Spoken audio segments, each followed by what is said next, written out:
Bien, creo que tenemos todo listo. Así que solamente eh, darles la bienvenida a todos y todas en esta tercera sesión de 6 sesiones que van a ver en este homenaje a Richard Feynman, en especial a sus Messenger Lectures que se llevaron a cabo hace 60 años en la Universidad de Cornell. Y pues bueno, para este tributo, esta conmemoración de las 6 conferencias de las 7 conferencias tan importantes que dio Feynman en ese entonces, tenemos con nosotros a Leo Diago de invitado para 6 pláticas que se están dando aquí. Esta es la tercera, como mencioné ahorita. Así que muchas gracias de nuevo a todas y todos por estar por acá para esta nueva sesión. Em, pues no voy a tener más preámbulo para no perder más tiempo que es tan valioso para escuchar a Leo.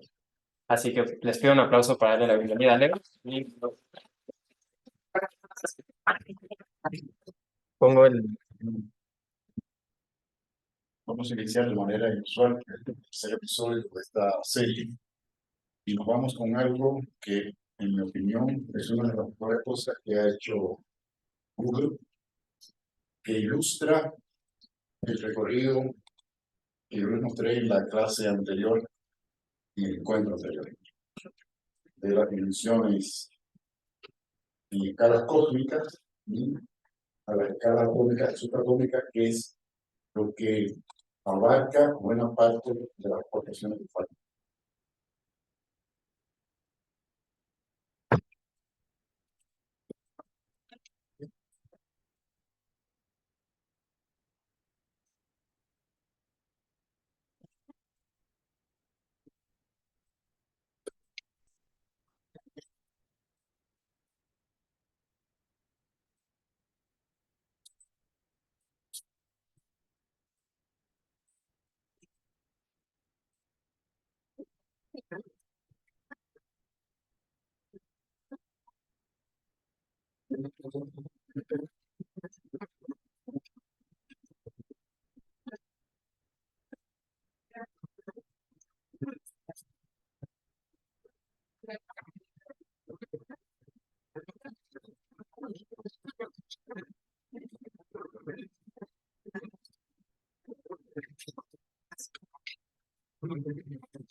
Eso radica en uno de los aspectos espectaculares de la deconstrucción que yo impartía en la sesión del episodio, la capacidad y de Feynman de poder abarcar toda la había hecho la analogía de escribir un valor de fútbol en la línea del campo y él va a realizar su mejor función en el campo.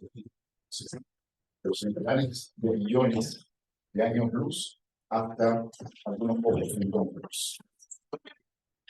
Ahora quisiera darle en aquellas jornadas del Caltech, en las que ya él estaba desplegando sus dotes innatas como comunicador y las capacidades inagotables para poder explicar de forma sencilla cosas complicadas. Y en ese video él va a describir la razón de ser de la pieza número 1 de esas 6 piezas de arte que nos están convocando en estos encuentros, que son las Feynman's Lectures de 1964 en el Instituto de California. Este video está teniendo lugar hacia el momento en el que ya Feynman está en esa institución y este evento de su conferencia ya era una entrevista. Entonces es una entrevista que él le dedica a los átomos. Hoy vamos a hablar un poquitito del núcleo del átomo y más Richard Philip Feynman, los átomos. I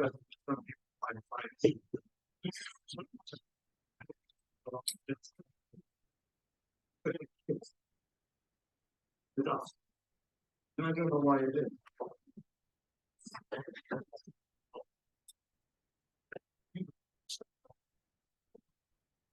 Making a pleasure. Because it's a lot of pleasure. Science tell. It's science.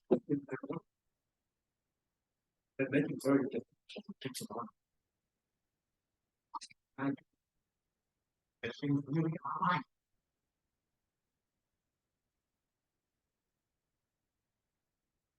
That is really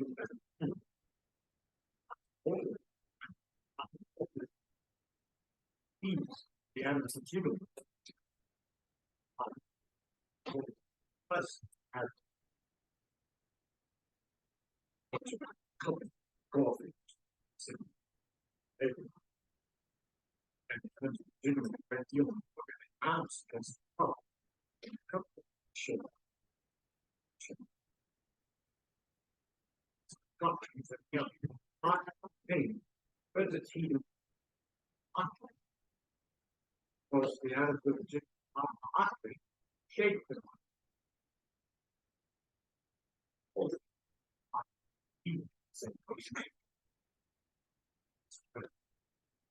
But spreading is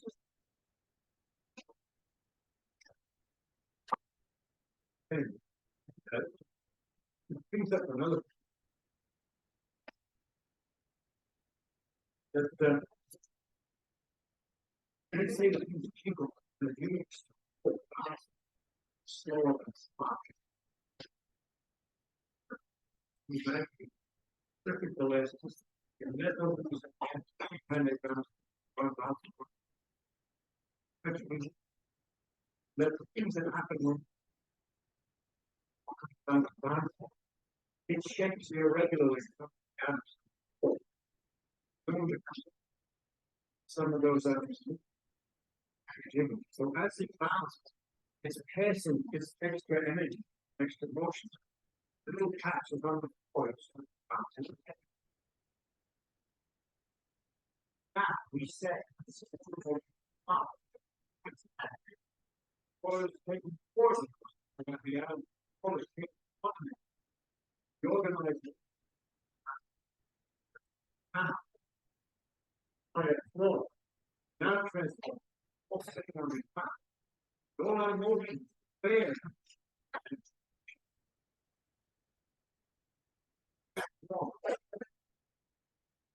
That's why the hammer string.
Está Richard, bueno, diciéndonos algo de lo que yo les decía en el primer episodio, que no pretendía explicar qué es lo que hizo, sino más bien cómo.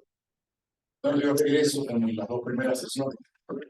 Se fue el gigante que no se nos debe agotar de esa hoguera inacabable que es Richard Feynman, para seguirnos acercando, no desde la posición hierática, del narcisismo, de la contemplación, sino para, como le invocó su padre, más allá de la elección, acercarnos al conocimiento. Entonces, ¿de qué estaremos hoy conversando un rato? Ese era el recorrido general. Estamos acá, tanto hoy hablaré del Manhattan Project, será el punto. Y estas serían las partes del episodio de hoy.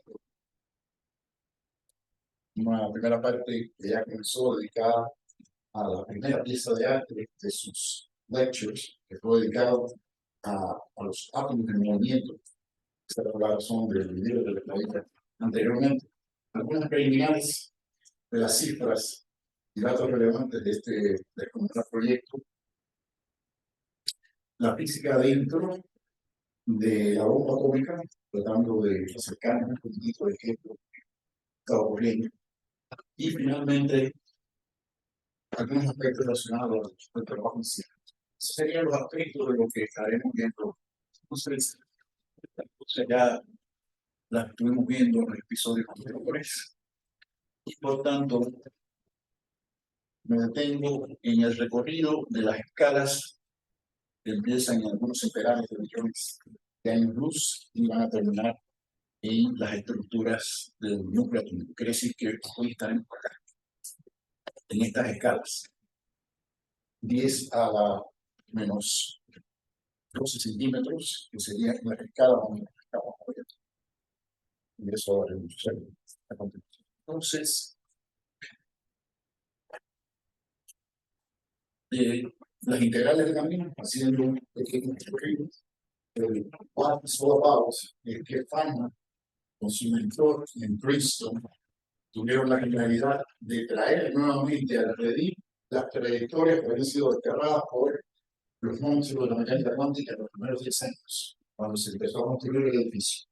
Y Feynman dice que con una cantidad que es la acción, que no es más que la probabilidad que puede tener una partícula cuando se traslada de un punto A a un B, pues es la suma de todas las trayectorias posibles entre esos dos puntos.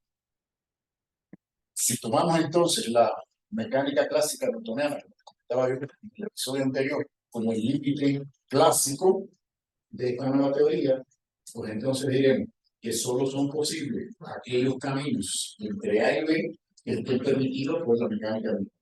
Aquellos que estén prohibidos, pues no funcionan. En la mecánica cuántica, para los sistemas que tienen heterogeneidad cuántica, pues los caminos no obedecen la teoría clásica newtoniana. Y en ese sentido, la brillante aportación que viene a resolver aquel problema que ya era antiquísimo de la interacción de los cuerpos con los campos que ellos crean. Esa imagen que yo les pedí a partir de nosotros mismos, vernos en la cámara de los segundos. Ese fue el problema que resolvió este binomio de William en Princeton. Entonces, a partir de ahí es que nos vamos ahora en el siguiente recorrido y voy a ver en la primera parte algo que me interesa subrayar. Ya el video lo acabamos de ver. Y ahí están las palabras de Feynman en esta conferencia que él dedica a los átomos en Caltech. Saben ustedes cuál es la herencia que él quisiera dejarnos si solo pudiera transmitir una idea a las próximas generaciones. Átomos, pequeñas partículas, perpetuo movimiento. Y ahí está la esencia de su lecture número 1, que es una de las 6 piezas de arte. En esta primera y en las otras, Feynman iba a decepcionar a muchos que asistían a las primeras de estas conferencias porque querían el rigor matemático, y él venía con algunas notas al vuelo y desplegaba sus dotes naturales de comunicador. Feynman estaba más interesado en el debate, en la comunicación, en el intercambio de ideas, que en dejar plasmadas las cosas. Él narraba que los parámetros isométricos actuales Feynman apenas conseguía encontrar, porque apenas llegó a 60 publicaciones. Entonces, quienes hablan tienen un poco más de que Feynman. Y probablemente aquí en esta sala haya más de uno que tenga más publicaciones, fuentes usadas, oficiales de ciencia. Y de esos artículos, los relevantes son unos cuantos. Por tanto, él estaba mucho más interesado en poder hacer lo que el padre le había invocado, entender qué es el padre y no saberlo nombrar en distintas lenguas. Preliminares. El proyecto Manhattan en cifras. Hoy voy a tratar de construir a esa figura poliédrica de Feynman en otra de las aristas de él. En el episodio anterior me acerqué un poquitito al físico teórico, al matemático, preservé mi compromiso de cero matemáticas, sigo hoy cumpliendo la palabra empeñada ante ustedes y tuve una conversación iluminadora con alguien muy cercano a mí hace algunas horas, cuando le decía que yo iba a tratar nuevamente de deconstruir a Feynman. Y esta persona es versada en el arte, historiadora del arte de la Universidad de La Habana, y me recreaba cómo los artistas se acercan a la deconstrucción de un ícono o de un movimiento literario o de las artes plásticas. Me satisfizo lo que compartió conmigo en esas horas. Yo te lo traigo y yo te voy a citar, por ejemplo, en la grabación que era oficialmente plasmado, que como profesional honorable la estoy citando a esta persona que compartió conmigo. Y el punto está que la deconstrucción no es hacer de un ícono pedazos, sino es tratar con mucho cuidado de desmontar ese juguete fenomenal para ver alguna de sus partes y después, con igual o más cuidado, volverlo a armar. Y esa es la deconstrucción que estoy intentando desde el episodio número 1. Entonces hoy me voy a acercar desde esta deconstrucción de Feynman a una de las charlas quizás más complicadas de los últimos años, porque hoy se une ciencia, tecnología, la industria, la política de Estado y los intereses militares. Cualquiera de ellas ya basta para que se nos afloje la dictadura y cualquiera de nosotros decida de estar parada. Pero como yo estoy compartiendo con ustedes, sabemos y quiero junto a ustedes mantener viva esa hoguera, me voy a aventar el riesgo de hablar un poco en esta cuerda que es bastante libidinosa y por momentos psicodélica. Por tanto, sean misericordiosos, es lo que quiero pedir al inicio de este episodio. ¿Cuáles son las preliminares? Los datos relevantes. Aquí está la imagen de una película que está arrasando con premios, Oppenheimer, de Christopher Nolan, protagonizada por Cillian Murphy. Soy fan número 1, no me interesa. Pues hay otro fan que es el cuarto lugar. Christopher Nolan, Cillian Murphy. Y esa es una de las imágenes de la película. Está pasando en casi todos los premios de Europa y tienen, por mi cuenta, hasta hace unos días, 3 invitaciones a Oscar. Es muy difícil que no se lleve buena calidad. Pero hasta hace unas horas salió Dune y parece que el efecto de taquilla está compitiendo. Así que debe estar interesante el asunto. Esta película tiene la virtud que recrea de manera fidedigna muchas de las cosas que estamos ocurriendo ahí, aunque Feynman se ve solamente en una escena tocando el bongo después de la prueba Trinity. Eso no ocurrió realmente. No tocó el bongo ahí. Pero bueno, Feynman tocando el bongo, pero no fue glosada, porque tengo licencia literaria de Christopher Nolan, pero creo que se la podemos traer en ese sentido. Y encontré esta otra imagen que la traigo acá, y voy a encontrar donde voy a compartir con Fabricio, que es una imagen verdaderamente espectacular porque está construida con muchas de las cosas que hizo, está construida con integrales de camino, diagramas de Feynman. Tiene átomos en los botones de la chaqueta. La imagen está verdaderamente interesante y no quise dejarla de traer. Y esta foto sí es de los amos. Feynman está en segundo plano, Oppenheimer está aquí a su lado. Y de ello estaré hablando ligeramente. El pionero del proyecto Manhattan es Albert, no cualquier Albert, Albert Einstein. Hace 1939 ya le está diciendo a Franklin Delano Roosevelt premonitoriamente que era necesario adelantarse a la Alemania del Partido Nacional Socialista en el intento de esta de obtener armas nucleares. Eso lo está diciendo Einstein a 1939. Manhattan va a empezar en el 41, así que mucho más. No van a convocar al alemán al proyecto Manhattan. Tenía dos pecados originales. Uno, judío, y otro, idea de izquierda. Entonces lo dejamos. Además, aquella advertencia fue tomada discrecionalmente, pero no a pie juntillas. Por tanto, no se le dio crédito a Albert Einstein por haber dado aquella premonición hace 1930. El nombre del proyecto se debe a Roosevelt, porque las primeras investigaciones se van a dar en la Universidad de Columbia, que está en Manhattan. Entonces, por eso es que el proyecto cobra nombre y el autor del nombre del proyecto es Franklin Delano Roosevelt, hacia aquellos momentos presidentes de la Unión Americana. Es el mega proyecto científico que va a ser un parteaguas, y después voy a regresar. No había nada que se hiciera y casi ha habido muy poco después, por muchas razones que más o menos yo voy a tratar de compartir con ustedes en los próximos minutos. Así que Feynman es un continuador de esta idea de Albert Einstein en el sentido de que se involucre en el proyecto, después les voy a decir cómo. Pero va a aparecer una figura interesante que es la de Harry Truman, que es el sucesor de Feynman, de Roosevelt. Y ocurre que Roosevelt, pocas horas antes de investidura como presidente, es que le informan del proyecto Manhattan. Entonces quiere decir que ese proyecto sí era secret de veras. Quiere decir que inclusive alguien que ya estaba como candidato presidencial en grandes opciones no conoce de este proyecto. Y es informado oficialmente a pocas horas de la investidura como presidente de los Estados Unidos, sucesor de Roosevelt, y lo continúa y lo lleva a término, en este caso. Hay un elemento interesante relacionado con el liderazgo.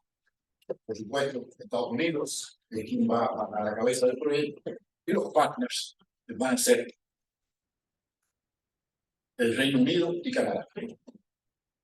Ahí estarían los tres países que encabezan el proyecto Manhattan. Comienza en esta fecha que les estoy mostrando acá y culmina hacia agosto de 1945. Miren el presupuesto. A cifras corrientes, eso está más o menos en las escalas que yo les estuve mostrando en el video de Google Earth. Porque si eso se lleva a cifras actuales, no hay forma de seguir esa cifra.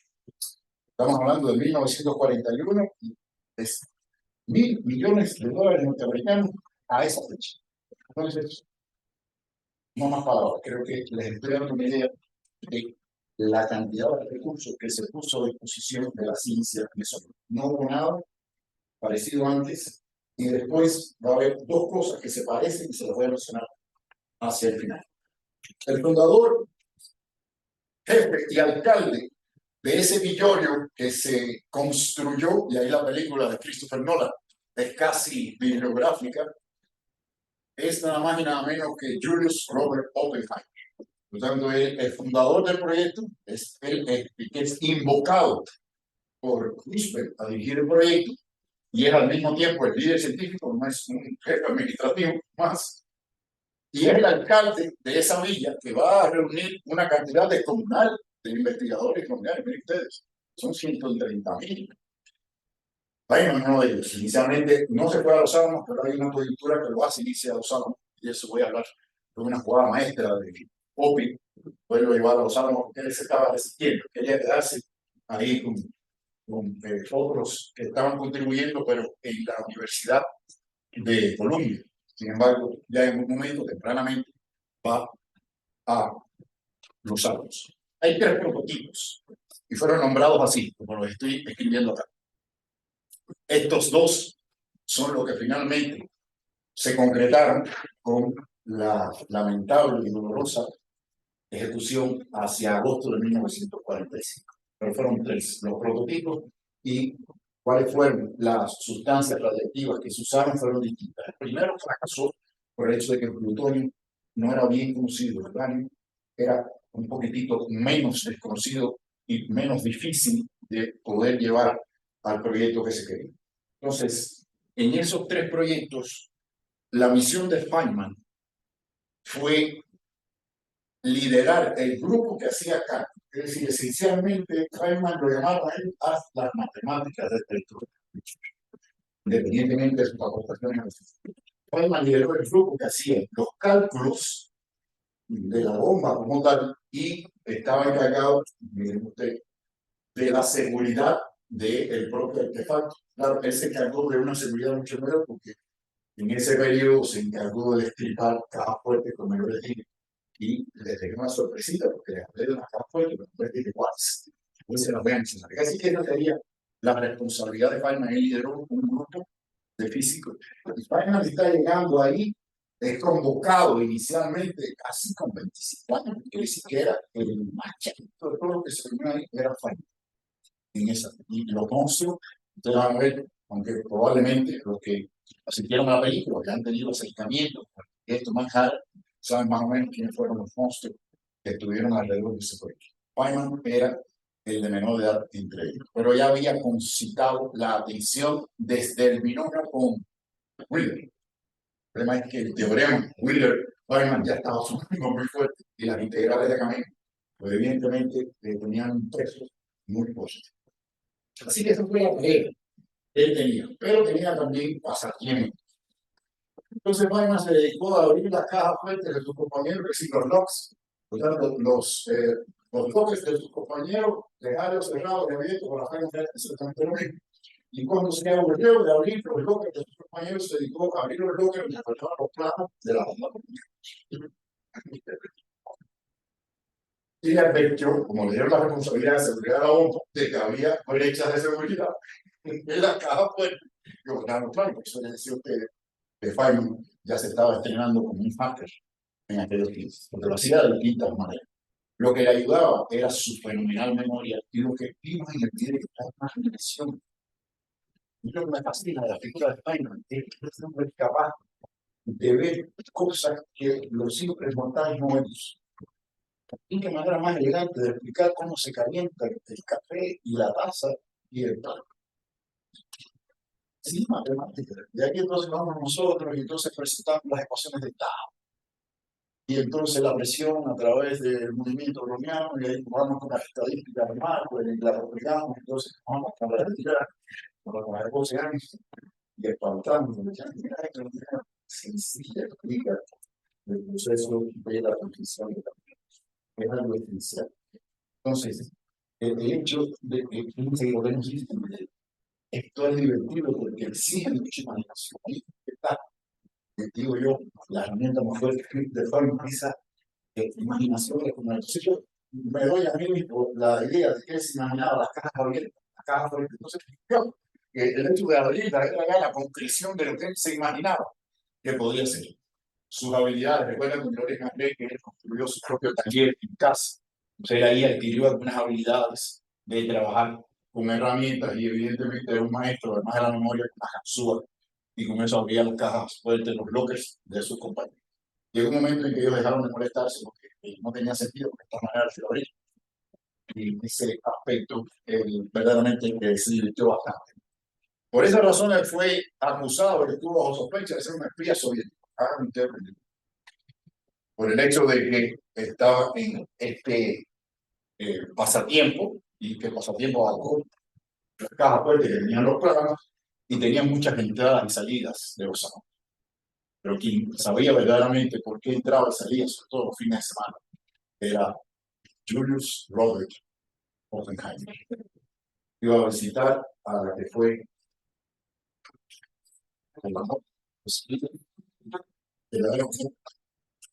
una relación que se convirtió desde entonces en un ícono, una leyenda en la comunidad científica, de una relación de pareja verdaderamente entregada por ambas partes. Pero eso no lo haré hasta el final de este bloque. Hay una petición que va a ocurrir de Szilard y de Einstein. Puse el nombre de Szilard porque se parece a un nombre de alguien que está en este salón. Y entonces, imagínense ustedes, se dan cuenta ellos dos de lo que iba a ocurrir. Ya se había hecho en el momento en que viene esta petición de estos dos científicos descomunales. Se la hacen a Truman. No arrojen la bomba atómica. Ellos todos estuvieron motivados por investigar el núcleo. Hay una frase de Feynman donde él alude a la preocupación del científico que dice, mientras estás en el proceso de búsqueda y desentrañamiento de los misterios, no tienes por qué preocuparte. Cuando lo hayas logrado, tienes que empezar a preocuparte. Él reflexiona mucho después que las primeras motivaciones que lo movieron al proyecto Manhattan, después se van a trastocar. De manera independiente, Szilard y Einstein le envían una petición a Truman y se conoce como la petición de Szilard.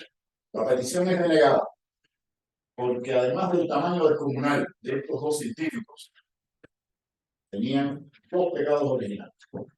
Sila, húngaro, Einstein, de origen alemán, los dos judíos. Entonces, Truman no lo creo, a ninguno de los dos. Entonces, la petición de ellos fue negada rotundamente y se ejecuta Little Boy y Fat Man en un avión de la Fuerza Aérea de la Unión Americana en los primeros días de agosto de 1945 sobre las ciudades de Hiroshima y Nagasaki.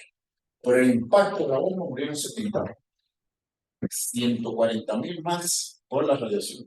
Y esas son cifras modestas porque las consecuencias dejaron de contabilizar cuántos después tuvieron en su árbol genealógico dificultades ya intrínsecas, productos de o la radiación permanente que ya conocemos. Así que esta cifra es realmente modesta en el sentido del dolor de los fallecidos.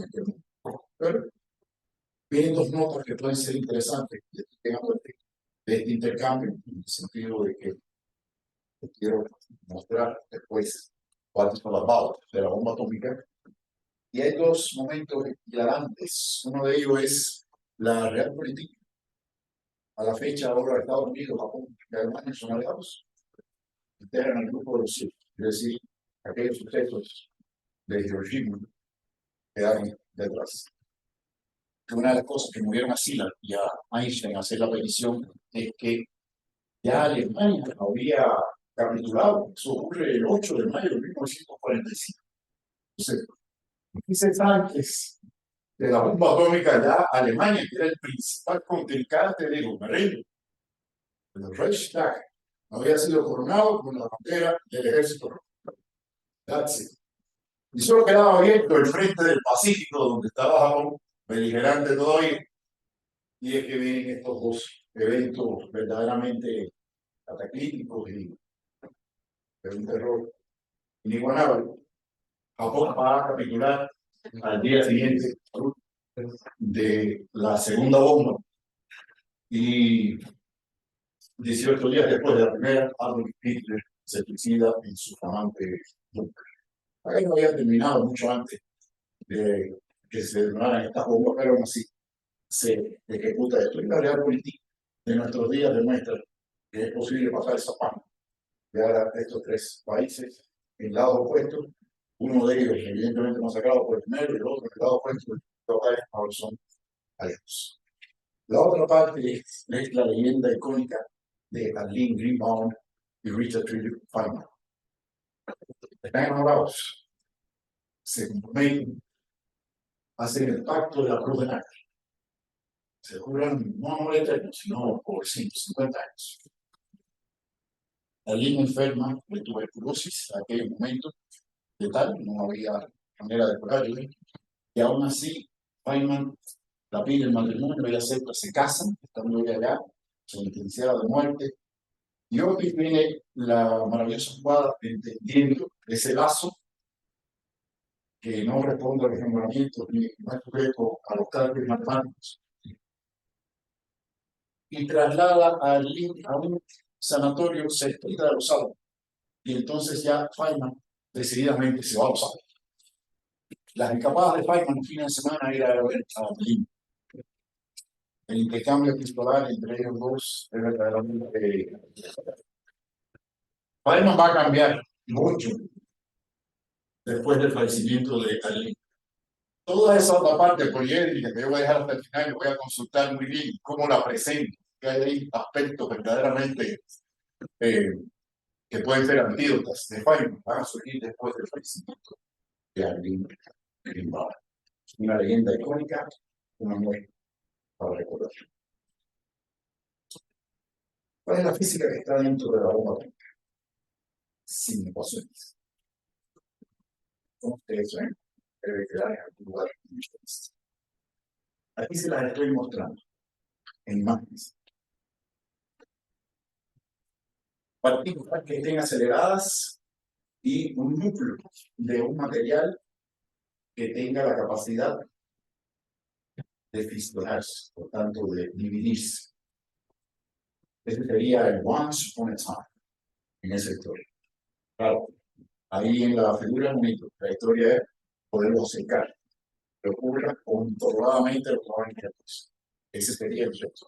Entonces, si se logra el acercamiento, va a llegar un punto en el que la partícula, el neutrón acelerado, colapsa sobre el núcleo.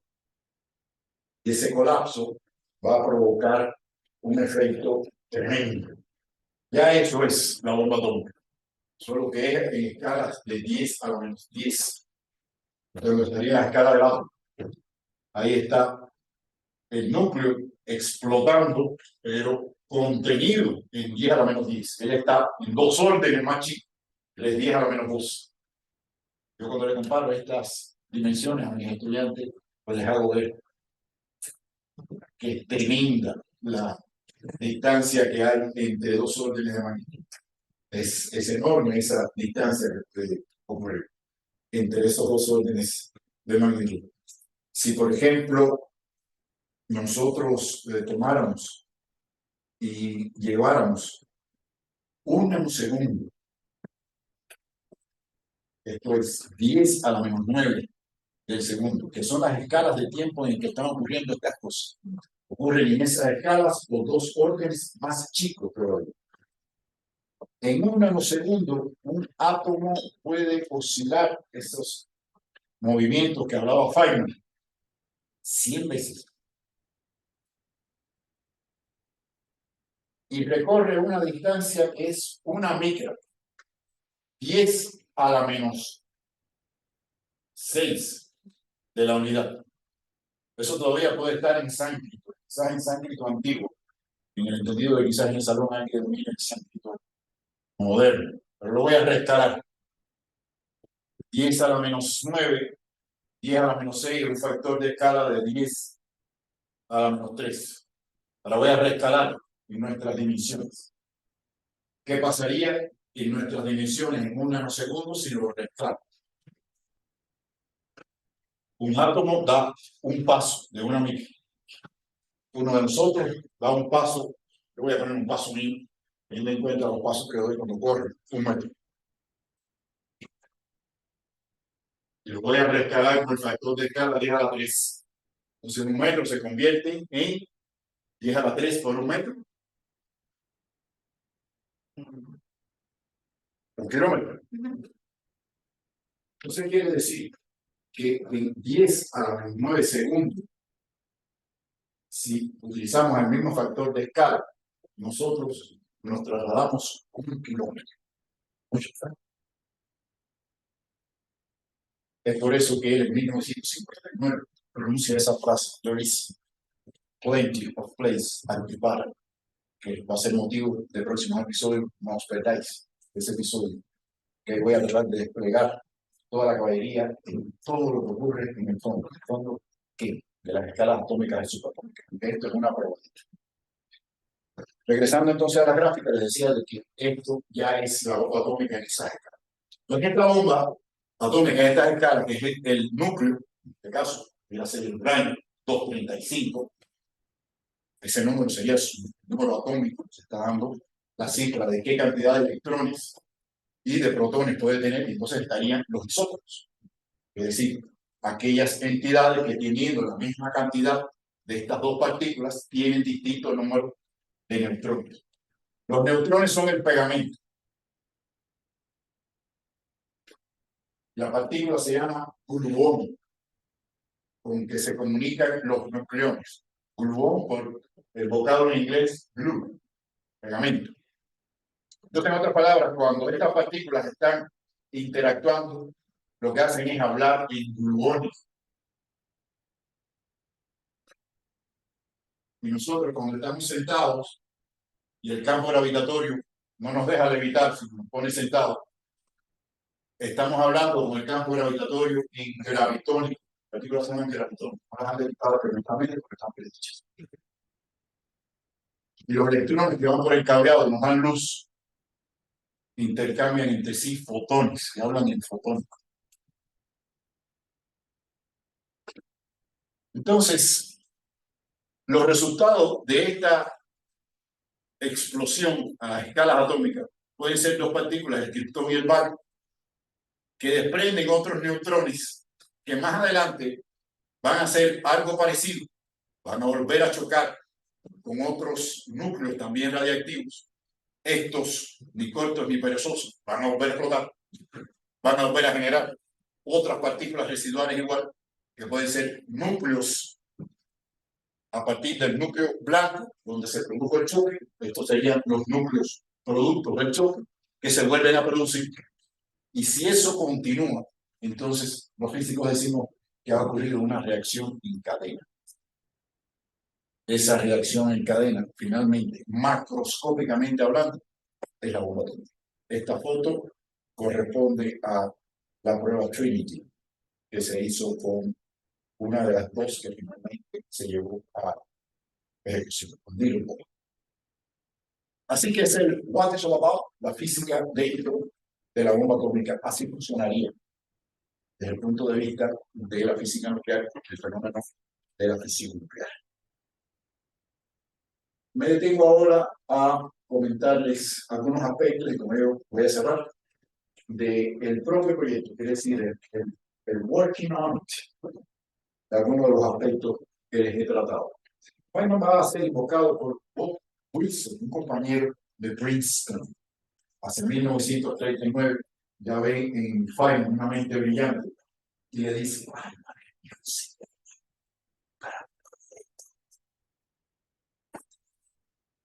dice al oído en susurro, y allá se fue Feynman a aquella reunión secreta sin saber de lo que era, por el solo hecho de que se iba a investigar el núcleo. Y eso estaba en el video por aquellos años. Quienes trabajamos en física del estado sólido, sabemos que somos herederos de lo que hicieron los atomistas y los cristalográficos y los físicos nucleares de esos años. Pero la física del estado sólido va a despuntar poco después. Por tanto, Feynman abraza esta idea que le vende Bob Wilson. A propósito, en 1940, en una llamada telefónica, Wilber le dice en la llamada telefónica a Feynman: imagínate que en todo el universo hay un solo electrón y que puede estar simultáneamente en cualquier posición. Y Feynman le compró la idea y dijo, pero lo único que hace falta es que todas las trayectorias sean posibles. Bueno, yo lo estoy diciendo de la manera fácil, ¿no? Pero Wilber le dio esa llamada en 1939. Ese fue el leitmotiv de lo que después fue el teorema Wheeler-Feynman, una llamada perfecta. ¿Claro? Eso es importante a veces tener el teléfono. Entonces las invitaciones a Feynman van a llegar y él va a acercarse al proyecto tempranamente, pero desde la Universidad de Columbia. Y él trabajó a mano con los investigadores que estáis viendo acá, Enrico Fermi, Niels Bohr. Estamos en 1940, ya Niels Bohr había dado su postulado, había explicado la comunidad, todos estos ya eran monstruos. Julius Robert Oppenheimer, Hans Bethe, Wigner, John von Neumann. Quiere decir que él está llegando a las grandes ligas, verdaderamente siendo el más chavito de todos ellos, pero había concitado mucho la atención por el resultado de su trabajo con Wheeler. Verdaderamente habría que en todo momento, ahí donde pueda, me voy a acercar a su figura y recalco en este sentido el libro que me facilitó Pablo Villaseñor, Laberinto de la Física, en el cual ahí se puede escudriñar, no puedo traer el libro, yo ni siquiera lo he podido leer, pero reposadamente estoy viendo en diagonal y pensando quizás algunos ataques que me ha proporcionado Pablito. El problema, finalmente, que se estaba resolviendo era la separación de los distintos isótopos de uranio, y el asunto del trabajo en laboratorio va a comenzar en esta fecha. Hay un conjunto de trabajos que ahí van a realizarse. Bethe tiene la supervisión de las labores ingenieriles, Feynman tiene la supervisión de las labores desde el punto de vista del cálculo y la seguridad de la bomba. Y cuando les muestre los diagramas de Feynman, les voy a mostrar quizás el interior de los diagramas de Feynman. Feynman reprodujo el proceso que yo les mostré fotográficamente de manera pictórica. Y esa pictografía después se convirtió en los diagramas de Feynman. Por tanto, ya vieron el video de llevar de otra manera la explicación de fenómenos complicados. Él vio el fenómeno no en ecuaciones, sino gráficamente. En Alamogordo, en el desierto de Nuevo México, es cuando se hace la prueba Trinity, donde se produce el 16 de julio de 1945, apenas un mes antes. Ya la prueba es la que vemos en el filme espectacular de Christopher Nolan, donde hay algunas cosas en detalle. Feynman pasa al récord Guinness de ser la primera persona que ve una explosión nuclear. Porque si habían otros.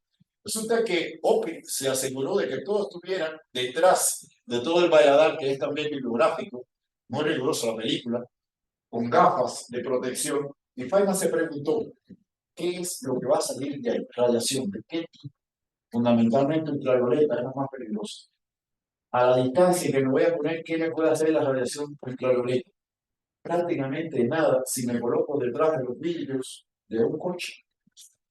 Porque en aquella época los coches ya estaban diseñados para absorber la radiación violeta. Esa es la razón, a propósito, por la cual dentro de un coche, aunque viajemos todas las horas, no nos consideramos la piel. Porque en el coche tienen los vidrios que filtran la radiación ultravioleta, sobre todo la de alta gama, pues es dañina, la de media y la baja igual, y no nos permite el bronceado. Sí que hay que salirse de buscar para poder obtener un bronceado. Dentro no va a ser. Entonces Feynman se escondió detrás de un camión que estaba delante de todo el mundo bajo las protestas, por supuesto, de Opie, y vio a simple vista, sin gafas, la explosión nuclear. Por lo tanto, es la primera persona que ve la explosión nuclear en Earth.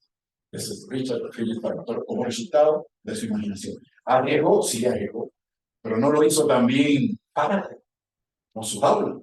No se metió ahí adentro Faraday y conectó la jaula con potenciales eléctricos descomunales que podían ser letales para demostrar que él tenía razón, que el campo eléctrico dentro de un conductor, la electricidad del campo eléctrico, ese espacio no tiene valores sensibles. Y no han hecho igual muchos médicos de distintos países para probar las veracidades, sobre todo aquellos que nos salvaron la vida, COVID, para mostrar, involucrándose a sí mismo, el germen y después la vacuna, de que lo que estaban haciendo es real. Yo me quito el sombrero ante esas personas que son capaces de llegar más sagrado que tenemos, que es la vida, para demostrar sus verdades. Por eso aquí me voy a adelantar un poquitito.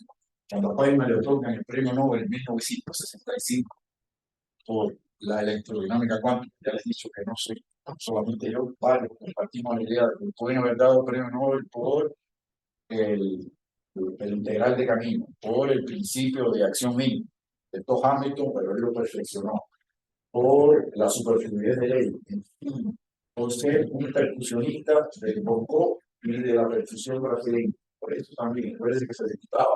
Cuando lo presentaban, no decían que no.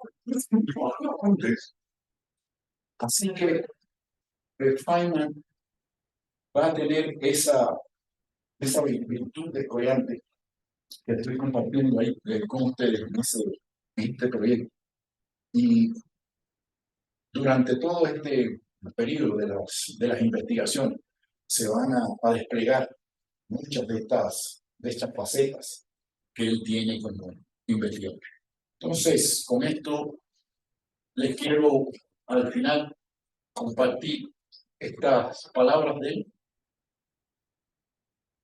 que van a motivar una reflexión que llega después de la bomba, después que él pierde a su joven esposa, Aileen. Ya hacía tiempo que él estaba reflexionando en lo que les voy a compartir. Estas son afirmaciones de él. Miren lo que él piensa de sí mismo, cómo él se enjuicia y nos deja como legado algo que yo creo que vale la pena ver. Él considera de que las circunstancias iniciales que lo llevaron a unirse al proyecto Manhattan habían cambiado. Y esas reflexiones son las que me tienen que acompañar a aquello que realizamos investigaciones científicas. Durante la investigación, nada de preocupación. Las preocupaciones tienen que surgir después. Porque ahí se van a unir otros intereses, políticas de Estado, intereses de otras entidades, sectores que nos superan a la clase camilla. Por tanto, ahí yo creo ver una beta del humanista, del individuo que acompañó la petición de Silas,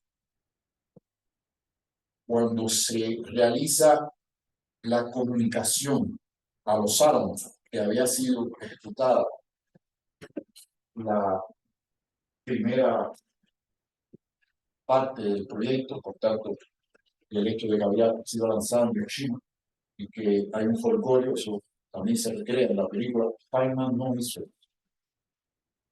es decir, que él no acompañó el folclore. Ellos, por supuesto, no estaban alegres de la muerte, sino de que lo que habían hecho, las investigaciones, que representan a ustedes qué significa dominar una atómica. Ahora, los profes de física cuántica, en parte física moderna y atómica, están y nos explican. Hay tecnólogos que ya saben en aquel momento. Entonces, el reto era descomunal, poder dominar esas entidades a esa escala. Eso es lo que a ella mucho de lo que por esa época, y con esto voy al cierre, se va a dar un fenómeno inusual. El proyecto Manhattan se convirtió en la feria de mercado laboral más importante hace 10 años y no ha habido nada que les importe. Las universidades estadounidenses se disputaban el potencial humano que se había reunido ahí, porque ahí estaba la crema de la crema.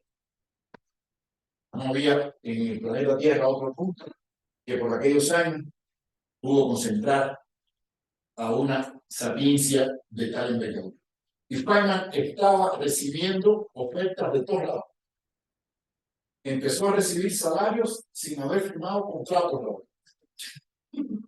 Así que ya empezó. Pero Hans Beck, que fue el más pícaro de todos, habló con él a corta distancia. Ahí me certificará mi mal francés de patente. Y lo persuade que se vaya a Cornell. Tanto el que se fue al agua fue Hans Beck y Cornell, es quien lo contrata, por eso les hablaré un poquitito más adelante. El proyecto Manhattan es el primer ladrillo de lo que ahora le llamamos Big Science, porque va a involucrar altas energías en aquel momento, las escalas del átomo y las escalas subatómicas. Eso sería teoría de campos en el lenguaje de Pablito. Por tanto, yo de eso no voy a hablar. Cuando se quiera hablar de eso, hay que darle ganas al micrófono, especiales que hablo. La espintrónica, ahí se puede decir un poquitico, y lo voy a hablar después un poquito más, pero igual le puedo dar la palabra a mi primogénito, a mi hijo mayor, los 12 que tengo ahora, académicos, a Eduardo Javier Navarro, que ha sido verdaderamente espectacular. Y Fabiola, yo creo que con permiso lo hago antes de dar la palabra, y se la voy a quedarse a Fabiola, en los aspectos que estoy hablando. Y me partió verdaderamente sus notas de clases de física cuántica, cual le agradezco mucho porque me da perspectiva de cómo se imparte la materia acá. Y hizo algo parecido respecto de la prepa y ver la clase superior de aquellos momentos. Los metamateriales, que yo les llamo cariñosamente Transformer, siguiendo a los Transformers, porque Optimus Prime es mi ídolo, 2 y 3 de Optimus Prime. Y habría 2 analogías del proyecto Manhattan a la fecha. La primera es el Big Science que se hace en CERN. Ese sería algo que emula. Y lo otro que le supera es NASA. Por tanto, los 2 escenarios que hacen ahora Big Science en el sentido de esas cantidades intratables de recursos, potencial humano, prácticamente números que son numerables, pero en el buen sentido de la palabra, infinitos. Por tanto, muy difíciles de contabilizar, son estos 2 aspectos. Con ello yo cierro el episodio de hoy, no sin antes anunciarles que en el próximo episodio pues, me estaré acercando a Caltech y ese inicio que lo hace a él ser nombrado como un Fifth Star, en vez de un Rockstar, ¿no? Una estrella de la física.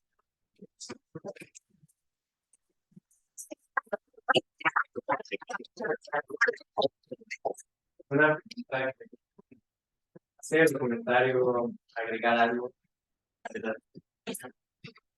Sin miedo, sin miedo.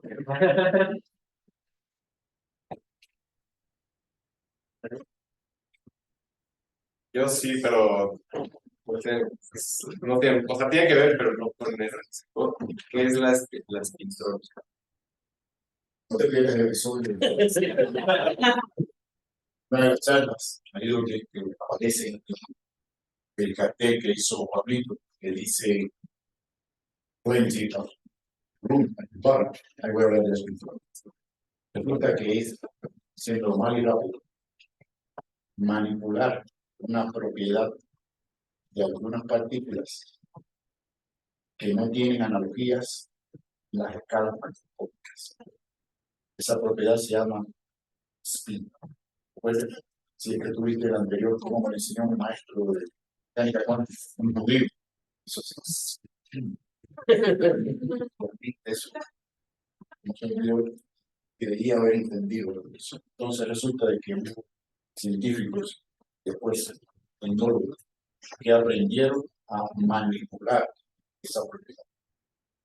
Entonces, así como electrónica es la manipulación de la carga eléctrica, espintrónica, crónica, cronos, movimiento, griego, es la capacidad de manipular electricidad.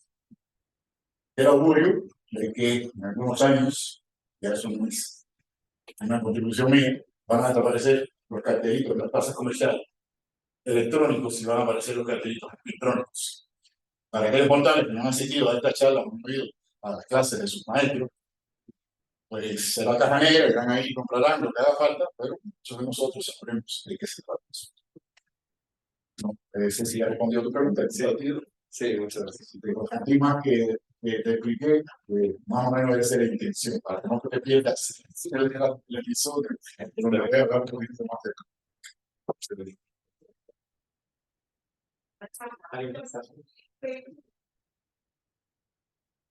Qué penoso. Bueno, Leo, te agradecemos de nuevo. Ha sido una persona.